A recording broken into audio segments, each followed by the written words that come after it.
Oi, casais, eu sou o Thiago D'Angelo Guarabira, aqui do canal Entre Vocês, e essa é... Ana Paula Vieira. A mais bonita. E hoje a gente vai falar do filme A História de um Casamento. Se você ainda nunca ouviu falar desse filme, é um filme que fala a história, na verdade, de um divórcio. E ele, por ser tão realista, mostrar tão bem o que de fato acontece com as pessoas que não têm Jesus, que não têm as técnicas, que não fizeram curso algum sobre como se relacionar com seu cônjuge, o que realmente acaba acontecendo. Então, por conta disso, esse filme chamou muita atenção, a produção da Netflix, e acabou sendo indicado ao Oscar. A gente pontuou aqui algumas coisas que eles poderiam, no mínimo, ter evitado ou se comportado de forma diferente. A gente viu o filme já pensando em fazer esse vídeo e anotamos a opção de coisa. A gente vai passar aqui para você agora o nosso ponto de vista do que eles poderiam ter feito, né, meu amor? A história começa com eles dentro de uma sala de um terapeuta, né? Onde o terapeuta passou um exercício para eles, que eles deveriam descrever as características que um via no outro. E ali a mulher descreveu todas as características que ela via no esposo e vice-versa. E aí, quando chega o momento de um ler para o outro, dentro da sala daquele terapeuta, a mulher olha para o que ela escreveu, e aí naquele momento aquela mulher não quer aceitar aquilo que ela escreveu, o que ela tinha escrito naquele papel, porque contradiz com tudo que ela queria acreditar sobre aquele homem, que não dava mais certo, que era o homem que ela suspeitava que tinha traído, então ela não queria ali expor toda a admiração que ela tinha por ele. E aí naquele momento, para ela não viver aquele momento, ela vai, se revolta, dá uma crise de revolta e sai do consultório. Então o que o terapeuta tinha pedido é para que cada um escrevesse uma carta falando das características do outro. Que ela enxergava no outro. Então é uma técnica que a gente já implementou, a gente já fez dinâmicas que essa técnica dá muito resultado. Muito resultado, porque quando você para você escrever, a gente percebe que aquela mulher, ela queria implantar dentro dela o ódio no coração dela em relação a ele, porque ela acreditava que ele havia traído, né? Mas quando ela começa a escrever as características dele, são todas as características que ela amava e que a fez ela querer casar com ele. E ele também começou a escrever sobre ela e só tinha elogios para ela, as características boas, ou seja, era um casal que se amava, estava passando por problemas, mas eles claramente se amavam ainda. O terapeuta ele tem esse trabalho, né, de trazer à tona esse amor que às vezes um dos cônjuges, ou até mesmo os dois, querem que continue submergido. Então o trabalho do terapeuta, um dos trabalhos do terapeuta, é trazer à tona esse verdadeiro amor que ainda existe no coração de cada um. E mesmo os defeitos, eles ponderavam ali naquela carta com carinho, né? Você via que não era com ofensas. Esse momento que ela sai ali correndo, revoltada, eu achei muito interessante porque eu percebi que é um comportamento humano. Ali ela viu que se ela lesse aquela carta, ela estaria ali colocando diante deles, eu errei e eu reconheço que você tem todas as características que eu gostaria que meu marido tivesse. E ali eu pude ver a importância de sermos humildes diante do nosso próximo, que é o que a Bíblia nos ensina, né? E que hoje a sociedade tem ensinado que você ser humilde é uma desqualificação para você. Você não pode ser humilde em hipótese alguma. E a gente vê quantos benefícios que ela poderia ter naquele momento se ela usasse de humildade. Então o que a Paulinha está falando é que a falta de humildade da esposa, no caso, a impediu de ler aquela carta que ia acabar colocando as características boas do marido vindo à tona, né? Colocando em cima da mesa. Então ela não queria que isso acontecesse. Foi uma falta de humildade que acabou colocando toda a questão do divórcio na mesa, porque a partir daquele momento a coisa só andou de mal a pior. O terapeuta nem conseguiu fazer o trabalho dele, visto que o outro só ia poder ler também a sua carta se os dois lessem. Então ela se colocou numa posição de que não leria a carta e dali por diante o terapeuta não tinha mais o que fazer. Ela estava concordando até aquele momento em fazer a terapia e de repente ela saiu do barco, ela não quis mais. Ele até tentou, né, amor? Ele até falou assim, não, deixa ele ler, talvez ele lendo a carta dele, você vai mudar a sua ideia. Porque ali ele iria começar a se posicionar de uma forma humilde e reconhecendo as qualidades dela. Mas ela viu que ainda assim, se ele lesse, ela não ia suportar aquele momento de reconhecer as qualidades que o esposo via nela, e aí ela também teria que reconhecer as qualidades que ela via nele. Então isso para ela foi muito difícil, ela ter que reconhecer esse momento. Nesse momento, a falta de humildade dela venceu. E aí o filme começa assim. Pô, e aí nesse momento ela vai para casa da mãe dela, porque ela consegue uma proposta de emprego lá, né, na cidade da mãe dela, e ela chega na casa da mãe com o filho, já combinado com o esposo que ela iria para lá só para aquele momento daquele emprego, depois ela voltaria para a cidade deles, para que eles pudessem manter algo amigável e o filho sofresse o menos possível, né? Mas isso não acontece. Quando ela chega na casa da mãe, a mãe também é uma divorciada que acha isso super normal, isso sempre acontece. Aconteceu com ela várias vezes.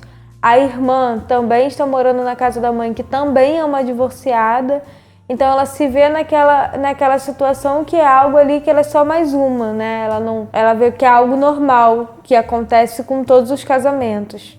E lembrando que essas cidades, a cidade original do casal é Nova York e a cidade da mãe é Los Angeles. Então é na outra ponta do país, é na outra costa do país, é bem longe. Isso também fica muito importante à medida que o filme vai se desenvolvendo, porque essa distância num processo de divórcio, ela tem um peso muito grande. Eu achei muito interessante que quando ela chega na casa da mãe, nessa situação, falando que ela gostaria de divorciar, a mãe até tenta dar um conselho para a filha, mas só que coitada da mãe, ela também viveu um divórcio, então ela não tem as técnicas certas para explicar para a filha como fazer dar certo. Então, por mais que ela fale para a filha, tenta, mas aí, como? Tentar como, né? A filha olha para ela e fala, mãe, se você não conseguiu, eu vou conseguir, né? Então eu acho que aí você pode pensar naquela questão da multidão de conselheiros, né? Verdade. Qual é a quantidade desses conselhos que você está colhendo e a qualidade desses conselhos que você está colhendo? Para quem você está perguntando isso? Essa pessoa ela passou por cursos de casais, essa pessoa teve um preparo, ela é um terapeuta, ela é um especialista, ela é seja um pastor, e esse pastor ele passou por experiências que foram incríveis, que deram resultado. Qual é a qualidade desse conselho que você está pedindo nesses momentos, né? Isso tem um peso também muito, muito grande no resultado que você vai ter diante de uma situação de conflito entre casal. A própria Bíblia ensina, né? A gente pedir conselho para as pessoas que vão ter sabedoria e instrução para nos ajudar. E aí, então ela vai para o trabalho, chega lá no trabalho, ela encontra uma amiga e começa a conversar com essa amiga sobre a situação que ela está vivendo, desse período de separação. E aí a amiga vai e se abre para ela e fala que ela também é divorciada. E ela até se admira, poxa, mas vocês se davam tão bem, você e seu esposo. E aí a amiga começa a colocar na cabeça dela a necessidade de procurar uma advogada, e ela fala, não, porque eu já conversei com meu esposo, já está combinado que a gente vai fazer essa separação na paz, com menos prejuízo possível para os dois e para o nosso filho. Mas a amiga coloca na cabeça dela que seria fundamental ela procurar essa advogada e conversar com essa advogada, que essa advogada iria instruí-la muito bem. E aí a gente vê que cada vez mais ela vai procurando instruções para um divórcio cada vez pior, né?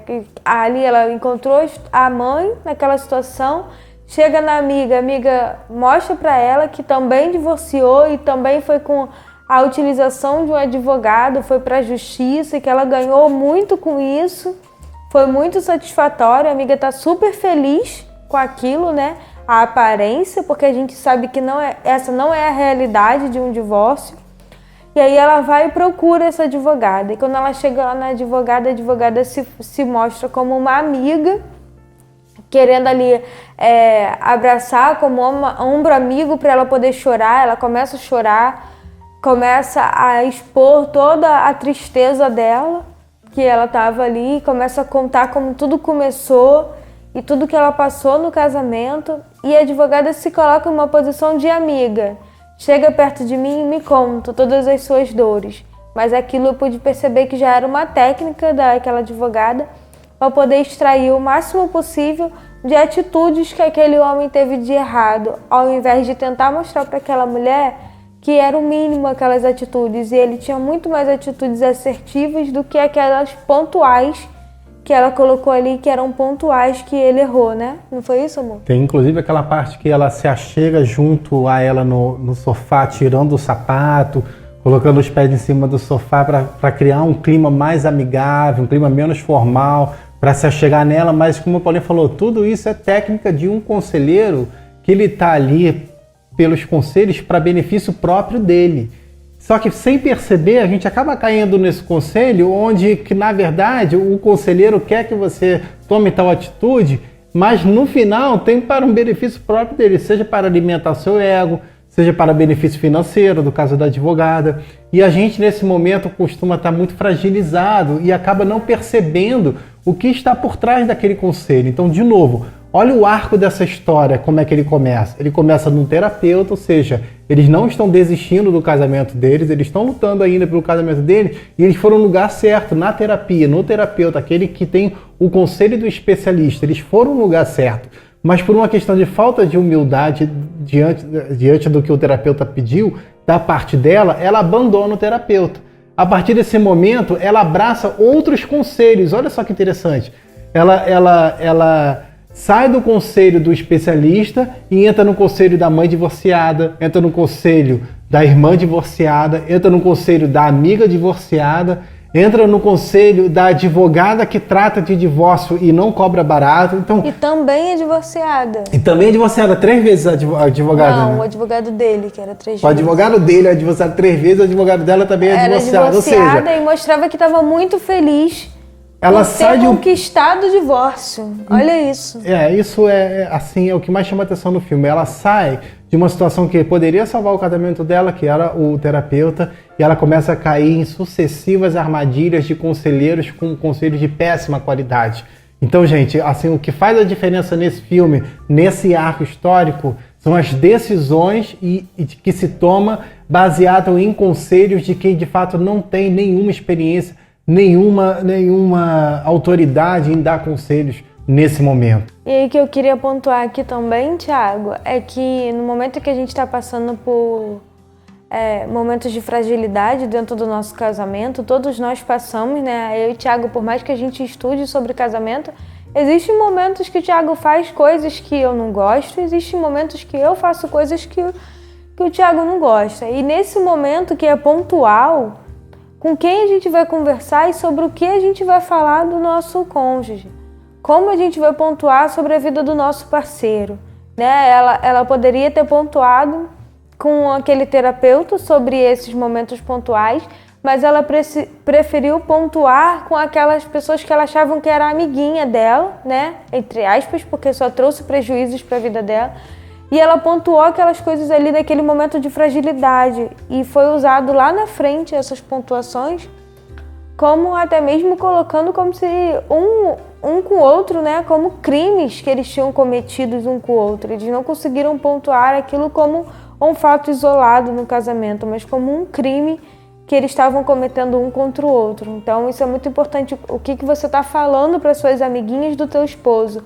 Porque para a família também. Para sua família, porque a sua mãe não vai olhar aquela pontuação que você fez para o seu esposo contra você, ela não vai perdoar com a mesma facilidade que você vai perdoar, mas ela vai olhar aquilo como um crime que ele cometeu contra você e vai ser muito mais difícil para ela esquecer aquele momento. Então é uma das técnicas que a gente sempre aborda quando a gente dá curso para casais ou faz acompanhamento. O que acontece na vida do casal fica na vida do casal. Isso não sai para fora no sentido de família, ou amigos, ou amigas. Aquele velho ditado, né, que nesse caso aqui faz todo sentido. Marido e mulher, ninguém mete a colher. Na vida de marido e mulher, não se mete a colher. Mas como é que você evita isso? Não expondo o que acontece na sua vida conjugal para pessoas que não têm capacidade para avaliação de uma forma eficaz, de uma forma que busque resultado. Diferentemente de um conselheiro preparado, de um terapeuta ou alguém que se preparou para isso. Se aquela pessoa ela não vai ter capacidade de te mostrar onde você errou, né, onde você precisa reconhecer os seus erros para que você possa resolver esse conflito com teu esposo, ele só vai ir realmente, esse cara realmente não presta, como ele teve coragem de fazer isso com você, mas não te trazendo à luz do que você fez para provocar aquela situação, esse conselho não vai servir para você ter um casamento edificado. Então já fica a dica aí, ó. Esquece, não precisa falar dos seus problemas conjugais para ninguém que não seja um especialista nisso. Isso fica claro que a sociedade, ela tá assim, induzindo, né? Ela tá sendo alimentada pelos filmes e revistas e seja lá o que for, ela está sendo alimentada a induzir um ao outro que o casamento ele não dá certo, que é mais fácil você desistir, que você não precisa se humilhar para o outro, que dentro do casamento você não tem que baixar a cabeça quando você erra e pedir desculpa. Isso vai cada vez mais alimentando o coração das pessoas e cada vez mais destruindo as famílias, né?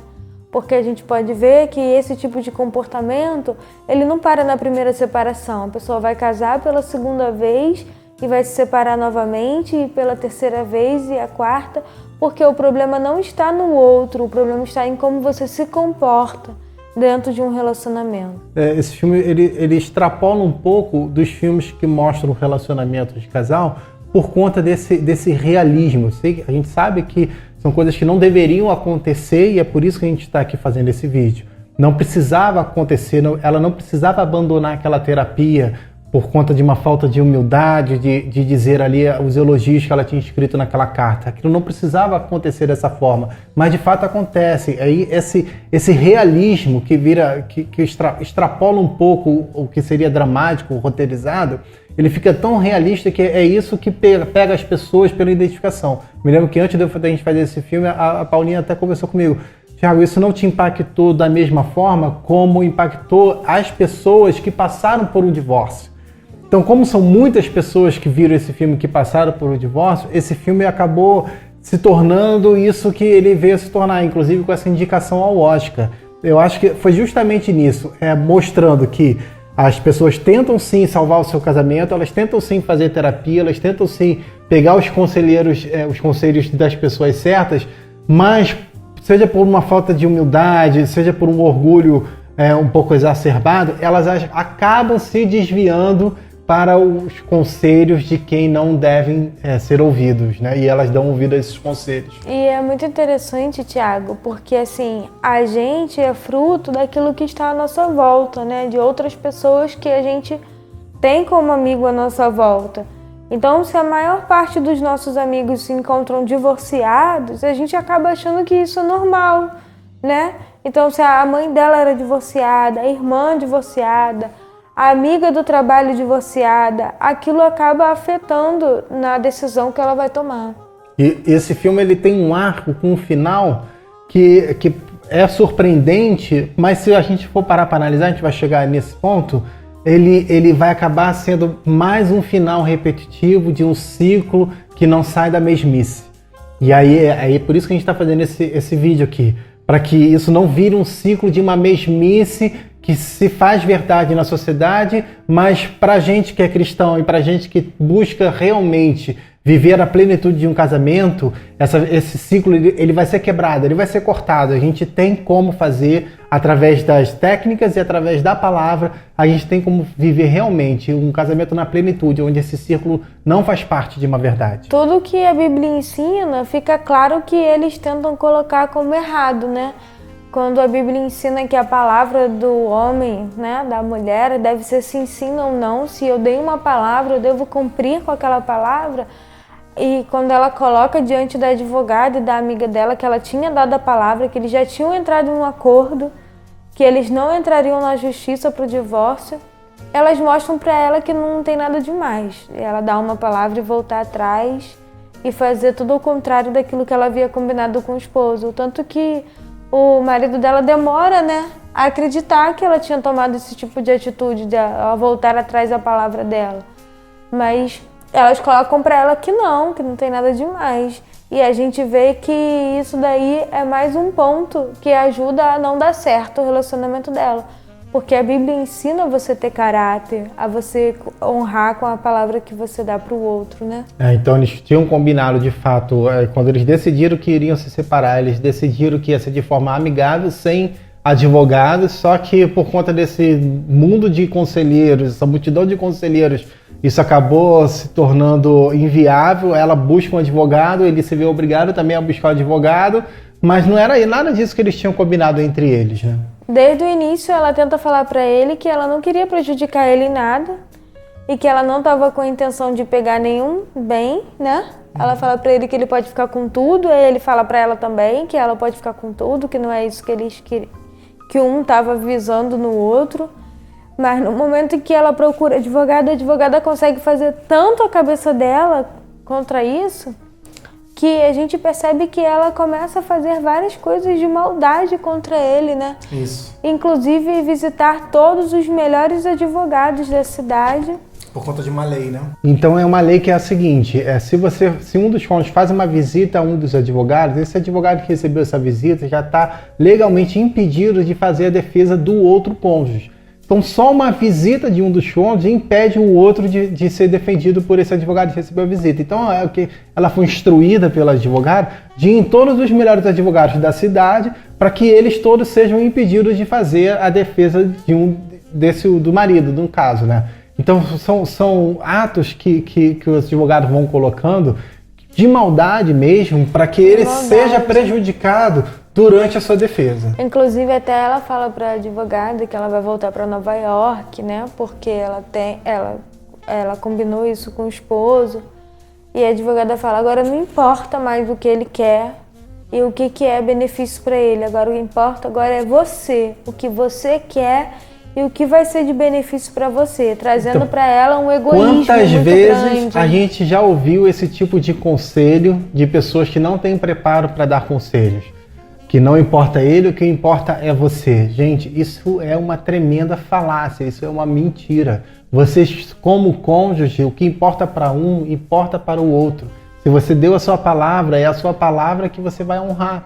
Então são técnicas que parecem num primeiro momento simples, mas que na verdade você vai ter que se humilhar, porque faz parte disso a humildade. Você manter o seu orgulho escondido e deixar que o outro cônjuge tenha razão também em detrimento da sua razão.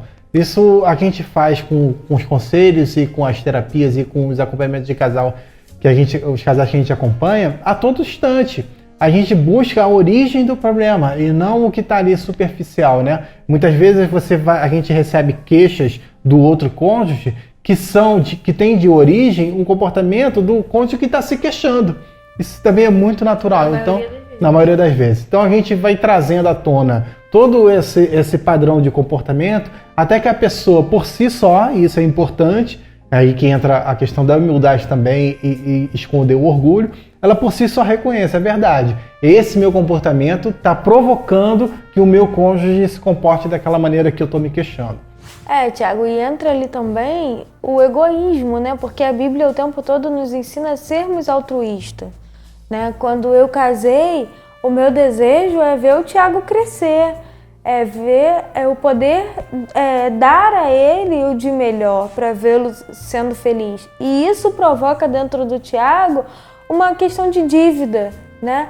Cria-se dentro dele uma dívida interna ao meu favor e ele vai querer fazer também para mim aquilo que vai me trazer felicidade, aquilo que vai fazer eu crescer. É o famoso gentileza gera gentileza. Quando o meu cônjuge faz uma gentileza para mim, que ela está colocando aqui em palavras como me fazer feliz, me fazer crescer, eu me sinto na obrigação de também fazer gentilezas para ela. É a dívida que ela está falando. Eu me sinto em dívida automaticamente, sem perceber é inerente, é inconsciente. É inconsciente. Então eu também me sinto na obrigação, entre aspas, de ser gentil para ela e de fazê-la crescer. Então é esse ciclo que a gente vai entrar. A gente vai cortar aquele ciclo malicioso e vai entrar num ciclo benéfico para o casamento. E esse ciclo ele existe também ao contrário. Se eu ajo com ele de forma egoísta, automaticamente ele vai agir comigo de forma egoísta. E era isso que a advogada sabia muito bem e queria implantar dentro dela, né? Que acabou acontecendo. A advogada sabia que ela, agindo de forma egoísta com ele, isso se viraria contra ela e cada vez ela ia criar mais ódio contra ele por conta disso. Então ela começou a falar, não, agora você vai pensar em você, agora tá na sua vez de você ser feliz. Começou a colocar na cabeça dela que ela nunca foi feliz, que ela nunca foi reconhecida, né, no trabalho, e seja lá onde for. E ela começou a aceitar aquilo como uma verdade para ela. E ela falou, então tá bom, então eu não vou voltar para lá e eu vou agir de forma maliciosa, né? Vou colocar diante da justiça que a verdade que a nossa vida toda foi construída nesta cidade e não na outra, onde ele já tem um emprego fixo, onde ele já tem construído ali a vida dele, a empresa que ele abriu, né? Ali, para ele vir para aquela cidade, ele ia ter que começar do zero. Mas de forma maliciosa, elas colocaram aquilo como se fosse o contrário, né? Como se ele tivesse escolhido se afastar da família.